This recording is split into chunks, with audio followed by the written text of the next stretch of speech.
Continuamos a investigar na igreja primitiva autoridades que respaldem a fé da igreja a respeito da autenticidade, da inspiração, da autoridade, portanto, dos 4 evangelhos.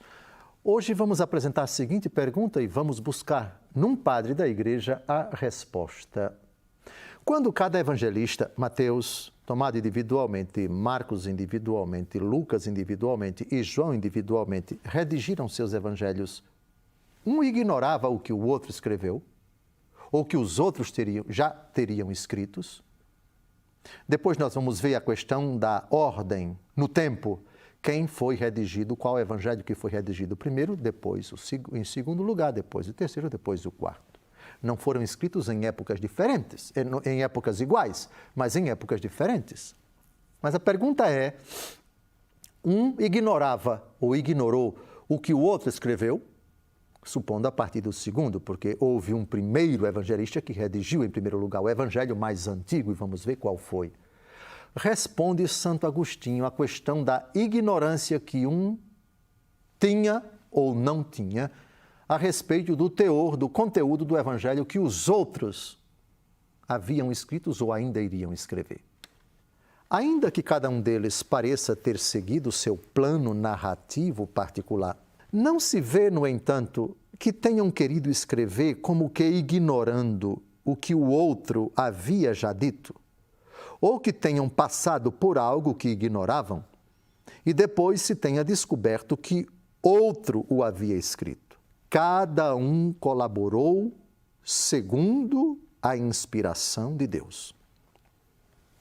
Santo Agostinho aqui foi preciso. A questão da ignorância é irrelevante, porque cada um foi tocado por Deus, cada um recebeu o dom da inspiração.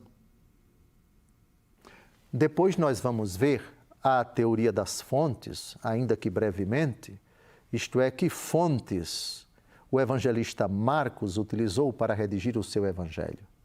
Mas na frente, Mateus, depois Lucas, depois João, e se um utilizou textos do outro, é possível, e a crítica, o estudo, a exegese, conseguem dizer com muita precisão, comparando os textos, que esse evangelho que foi escrito muito tempo depois desse outro, esse outro foi considerado, o autor do evangelho posterior levou em conta alguns... Mas está bem.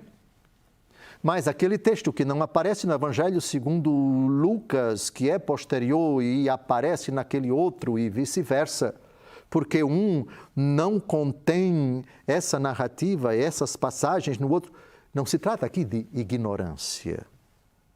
Porque cada um escreveu inspirado por Deus. Se nesse evangelho não aparece aquela parábola, e aquela parábola aparece naqueles 2 outros evangelhos, não se pode dizer que esse evangelho que não tem tal parábola, que ele ignorou. O Espírito Santo considerou que essa narrativa devia ter esses textos, e ponto. Portanto, mesmo não contendo no evangelho segundo Marcos várias passagens que aparecem em Mateus, em Lucas e em João, aqui a questão não é ignorância, não é uma palavra correta falar de ignorância. O Espírito Santo considerou que na pena, no lápis, por assim dizer, de Marcos, esses fatos deviam ser narrados e ponto.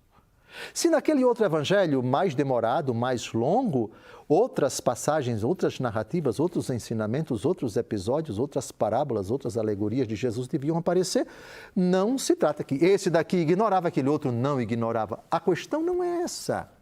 A questão é cada um deles escreveu, inspirado pelo Espírito Santo, ponto e basta. É irrelevante, portanto, saber se esse evangelho tem mais coisas do que aquele outro. Todos eles foram inspirados.